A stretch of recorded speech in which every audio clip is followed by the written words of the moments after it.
کیا واقعی میں نکاح ہوا؟ زہرا کاظمی نے اپنے والد کو بولا کہ نکاح نہیں ہوا، نکاح کے نام پہ کیا کیا کچھ پتہ نہیں، لیکن انہوں نے نکاح کا کہا لیکن نکاح نہیں ہوا۔ پھر نور بی بی کے بیان کو آپ مد نظر رکھیے، نور بی بی بات کہتی ہے برابر والے کمرے میں نکاح ہو رہا تھا، ہمیں تو پتہ ہی نہیں تھا۔ ایسا ہو سکتا ہے؟ آپ سوچئے،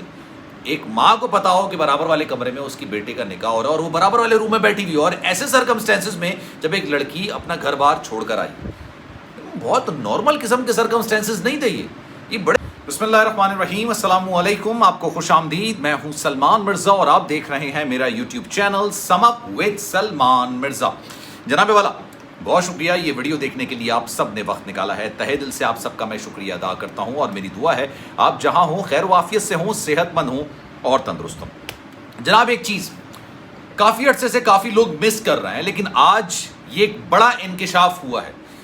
جیسے جیسے اس ملاقات کی، جو کہ 13 تاریخ کو ملاقات ہوئی مہدی کاظمی صاحب کی اپنی بیٹی سے، 6 مہینے بعد ہی ملاقات ہوئی۔ اچھا، مہدی کاظمی صاحب کچھ قانونی پیچیدگیوں کی وجہ سے بہت ساری چیزیں ہیں جو کہ میڈیا میں لے کر نہیں آ پاتے، لیکن انسان کو اتنی بڑی خوشی ملتی ہے، اور کہتے ہیں خوشی بانٹنے سے بڑھتی ہے۔ تو جو باتیں وہ ڈسکس کر رہے ہیں آہستہ آہستہ وہ میڈیا میں نکل کر سامنے آ رہی ہیں، جس پر ظہیر کے ترجمان، ظہیر کے جو لوگ بیٹھے ہوئے ہیں ان کو مرچیں سی لگ رہی ہیں، ان کو سمجھ نہیں آ رہا کہ یہ ہو کیا رہا ہے۔ یہ تمام چیزیں ایک دم سے، یہ کیس اس طرح سے ان کے ہاتھ سے نکل رہا ہے جیسے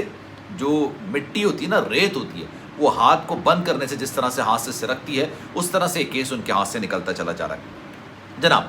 مہدی کاظمی صاحب سے ان کی اپنی بیٹی سے جب ملاقات ہوئی تو اس ملاقات میں یہ انکشاف کیا گیا کہ مجھے تو پتہ ہی نہیں کہ اس کا یہ نکاح ہوا بھی ہے یا نہیں ہوا۔ مجھے یہ بتایا گیا کہ جناب نکاح ہو گیا ہے، لیکن جس طرح سے نکاح ہوتا ہے اس طرح سے تو نکاح ہوا ہی نہیں۔ اچھا، یہ صرف بیان نہیں ہے، اس کو اگر میں نے آپ سے ویڈیو کے آغاز میں کہا نا کہ بہت ساری چیزیں ہم لوگ مس کر رہے ہیں، ایک چیز آپ نے شاید غور نہیں کی ہو،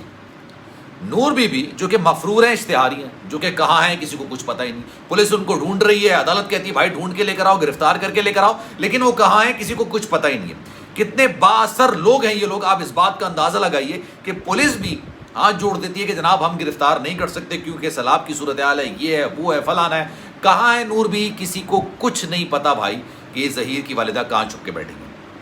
لیکن جناب جب یہ معاملہ عدالت میں نہیں گیا تھا، جب ان کے اشتہاری سے پہلے کے معاملات تھے، جب ان کے وارنٹ گرفتاری جاری نہیں ہوئے تھے، تب انہوں نے بڑا شوق چڑھا تھا کہ یہ مختلف یوٹیوبرز کو انٹرویوز دیتے تھے بیٹھ کے،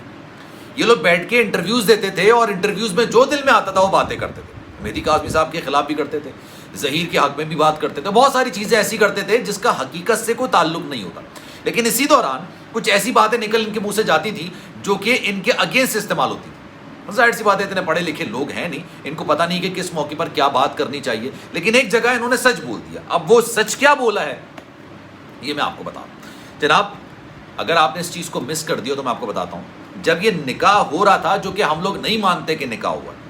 لیکن جب یہ بادی نظر میں کہا جاتا ہے کہ جس عمل کو یہ لوگ نکاح کہہ رہے ہیں، جب یہ ہو رہا تھا تب نور بی بی اپنے انٹرویو میں، یہ بات میں نہیں کہہ رہا ہوں، یہ بات خود نور بی بی نے اپنے انٹرویو میں ایک یوٹیوبر کو کہی، اور یہ کہا ہے کہ جناب جب انٹرویو ہو رہا تھا مجھے نہیں پتا، برابر والے کمرے میں ہو رہا تھا بھائی۔ اب آپ اس بات کو سوچئے، اندازہ لگائیے، دل پر ہاتھ رکھیے اور اپنے آپ سے یہ سوال پوچھیے، کسی کی نہ سنیے، نہ ظہیر کی ترجمانوں کی سنیے، نہ ہماری سنیے، نہ کسی اور کی سنیے، میں کسی کی سننے کی بات نہیں کرتا۔ اس بیان کو اپنے مد نظر رکھیے سامنے۔ نور بی کہتی ہیں جب نکاح ہو رہا تھا تو برابر والے کمرے میں ہو رہا تھا، مجھے نہیں پتا کہ برابر والے میں کمرے میں کیا ہو رہا تھا، میں تو یہاں بیٹھی تھی، مجھے نہیں پتا کہ بھائی برابر والے کمرے میں نکاح ہو رہا تھا یا کیا ہو رہا تھا۔ اب آپ اس کا اندازہ لگائیے، ایک ماں، اس کے لختے جگر، اس کے لال، اس کے بیٹے کا نکاح ہو رہا ہے، یہ ماں کے لیے بڑی خوش قسمتی والی بات ہوتی ہے، اور ماں کے لیے بڑی خوشی کا لمحہ ہوتا ہے، بڑا خوشی کا لمحہ ہوتا ہے۔ ماں کے بیٹے کا نکاح ہو رہا ہے اور ماں یہ کہہ رہی ہے کہ مجھے پتہ نہیں برابر والے روم میں جو کچھ ہو رہا تھا اس کو بعد میں پتہ چلا کہ نکاح ہو گیا۔ یہ بیان انہوں نے شاید سوچے سمجھے بنا دے دیا کہ یہ ان کے خلاف کبھی استعمال ہو جائے، اور اس بیان کی تقویت کب ہوئی؟ اس بیان کی تقویت اس وقت ہوئی جب زہرا کاظمی کی اپنے والدین سے ملاقات ہوئی اور اس نے کہا کہ جناب نکاح تو غالباً ہوا ہی نہیں تھا، کیونکہ جس چیز کو نکاح کہہ رہے تھے وہ نکاح شاید کہا نہیں جاتا۔ خود نکاح خواہ نے یہ بات بولی ہے بھائی میں نے تو نکاح پڑھایا ہی نہیں، میں نے تو نکاح کروایا ہی نہیں، سگنیچر جس کے گواہ کے ہیں وہ کہہ رہا ہے میں نے تو کیے ہی نہیں ہے۔ اب آپ سوچئے اس بات کو، اس بات کا اندازہ لگائیے کہ کیا واقعی میں نکاح ہوا؟ زہرا کاظمی نے اپنے والد کو بولا کہ نکاح نہیں ہوا، نکاح کے نام پہ کیا کیا کچھ پتہ نہیں، لیکن انہوں نے نکاح کا کہا لیکن نکاح نہیں ہوا۔ پھر نور بی بی کے بیان کو آپ مد نظر رکھیے، نور بی بی بات کہتی ہے برابر والے کمرے میں نکاح ہو رہا تھا، ہمیں تو پتہ ہی نہیں تھا۔ ایسا ہو سکتا ہے؟ آپ سوچئے ایک ماں کو پتا ہو کہ برابر والے کمرے میں اس کی بیٹے کا نکاح ہو رہا ہے اور وہ برابر والے روم میں بیٹھی ہوئی، اور ایسے سرکمسٹینسز میں جب ایک لڑکی اپنا گھر بار چھوڑ کر آئی، بہت نارمل قسم کے سرکمسٹینسز نہیں تھے، یہ بڑے مشکل قسم کے سرکمسٹینسز تھے، غیر معمولی قسم کے حالات تھے، اور ان غیر معمولی قسم کے حالات میں نور بھی یہ کہہ رہی ہے کہ جناب مجھے پتہ نہیں تھا برابر والے روم میں کیا ہو رہا ہے۔ میں شروع دن سے آپ کو یہ بات بتاتا آ رہا ہوں، میں شروع دن سے آپ کو یہ بات کہتا آ رہا ہوں کہ بھائی یہ نیکسس ہے، یہ گروہ ہے، یہ ایک طرح کا گروپ ہے، یہ ایک طرح کا گینگ ہے، کیونکہ جو ان کی وارداتوں کا طریقہ واردات ہے وہ ایک عام انسانوں والا ہے نہیں نا۔ میں سمپل سی بات تھی بھائی، ایک لڑکے نے ایک لڑکی کو بھگا دیا، ورغلایا، ذہن سازی کی، اس کو گھر سے بھاگنے پر مجبور کیا، چل پڑی، کوئی بات نہیں۔ یہ اتنی بڑی بات اس سینس میں ہمارے معاشرے میں اب اتنی نہیں سمجھی جاتی، کیونکہ بہت ساری جگہوں پر اس طرح کے معاملات ہوتے، ممانعت ہے، برا ہے،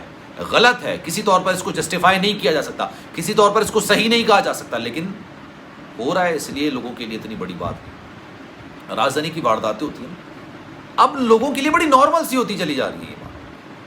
ایک زمانہ تھا جب کسی کے ساتھ کوئی چھینا جھپٹی کا واقعہ ہو جاتا تھا تو لوگ اس پر ڈسکشن کرتے تھے، بات کرتے تھے، اب کوئی ڈسکشن نہیں کرتا اس پہ، لوگوں کے لیے ٹاپک نہیں رہا۔ تو اسی وجہ سے میں یہ کہہ رہا ہوں، ایک لڑکے نے ایک لڑکی کو ورغلایا، اس کو بھگایا، اس کو بھاگنے پر مجبور کیا، تمام چیزوں کی، لیکن جو ان کا طریقہ ہے واردات اس کے بعد نکل کر سامنے آ رہا ہے، جس طرح سے یہ بھاگ رہے ہیں، جس طرح سے یہ چھپ رہے ہیں، جس طرح سے یہ معاملات نکل کر سامنے آ رہے تھے، جس طرح سے نور بھی غائب ہے، جس طرح سے بیٹا ہر دوسرے دن کوئی اپلیکیشن عدالت میں جمع کرا دیتا ہے، جس طرح سے ان کے ترجمان طرح طرح کے